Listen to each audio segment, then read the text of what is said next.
Mr. President. Majority Whip. Mr. President, I rise today to condemn the violence and threats of violence against the men and women of the Federal Bureau of Investigation.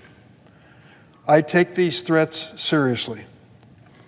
This July 1st, I chaired the Judiciary Committee hearing on law enforcement officer safety and the threats our law enforcement officers are facing. I have repeatedly made clear that violence against law enforcement is never acceptable, no matter what ideology motivates it. But here is the reality. In the past month, following the FBI's execution of a search warrant at Donald Trump's Mar-a-Lago resort, the FBI has faced a flood of threats against its employees and its facilities.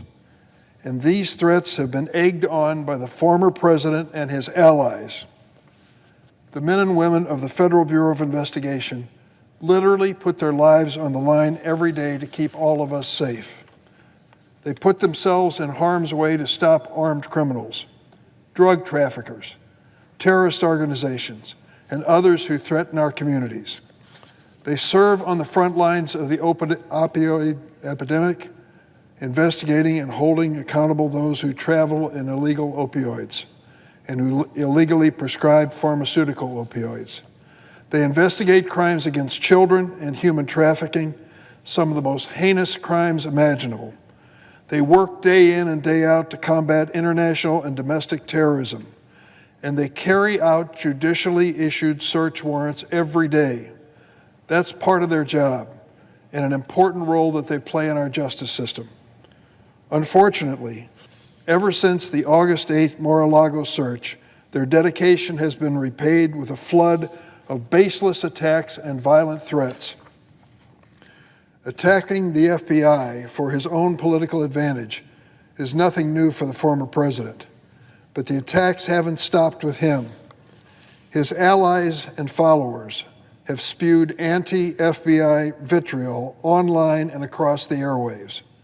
In recent weeks, there have been calls from Republican members of Congress to, quote, destroy and, quote, defund the FBI.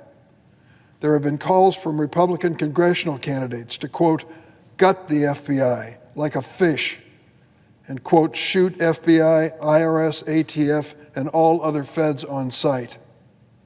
It is no surprise that such outrageous and responsible rhetoric coincides with a stunning increase in violent threats against the FBI. Last month, the FBI and the Department of Homeland Security issued a joint intelligence bulletin detailing an increase in violent threats and acts of violence against federal law enforcement officials following the August 8th Mar-a-Lago search. These included threats to place a dirty bomb outside of the FBI headquarters and online calls for civil war and armed rebellion. On August the 11th, a man wearing body armor and armed with an AR-15 assault rifle and a nail gun attempted to breach the FBI's Cincinnati field office. On August 16th, another man was indicted for threatening to murder everyone at the FBI, from Director Wray to the custodial staff. On August 25th, a man jumped the fence at FBI Chicago field office, but thankfully was detained and taken to a local hospital for evaluation before he could hurt anyone. In response to the Joint Intelligence Bulletin and these incidents, I asked the FBI and the Department of Homeland Security to have a private briefing of members of the Senate Judiciary and the Homeland Security and Government Affairs Committee last week. That briefing only added to my concern. I cannot share the specifics from this closed-door briefing, but I will say this.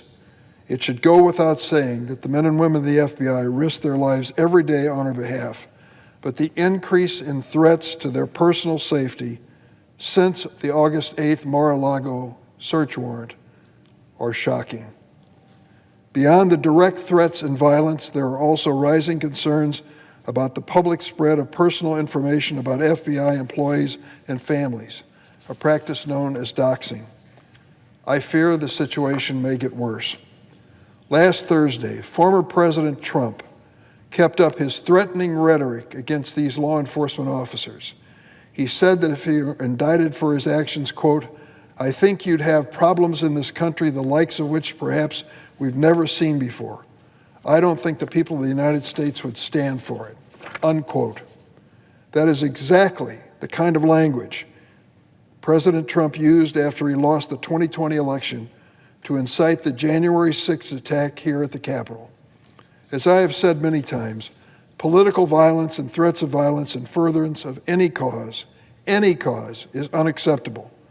It is time for the Senate to stand up and support the men and women of the Federal Bureau of Investigation who've been threatened and attacked for simply doing their job and working to protect America. Let's condemn these baseless attacks on the men and women of the FBI and the despicable political game they represent.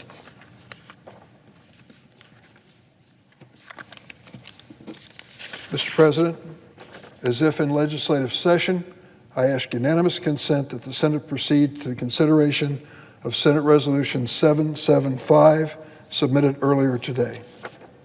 The clerk will report. SRES 775, expressing the sense of the Senate that violence and threats of violence against the employees of the Federal Bureau of Investigation are unacceptable and should be condemned. Is there objection to proceeding? Without objection, the Senate will proceed. Mr. President, I ask unanimous consent that the resolution be agreed to, the preamble be agreed to, and that the motions to reconsider be considered made and laid upon the table with no intervening action or debate. Without objection. Mr. President, this resolution, which just passed without objection of any member of the Senate, will be a reminder to the men and women who serve in law enforcement, particularly at the Federal Bureau of Investigation, that we stand behind them, that those who would exploit political events at the expense of the safety of these men and women are beyond the pale of constitutional conduct. We want to stand behind those who are standing for us to protect us and our families. And I thank the Senate for agreeing to this resolution. It is timely, it is important, and it is clear.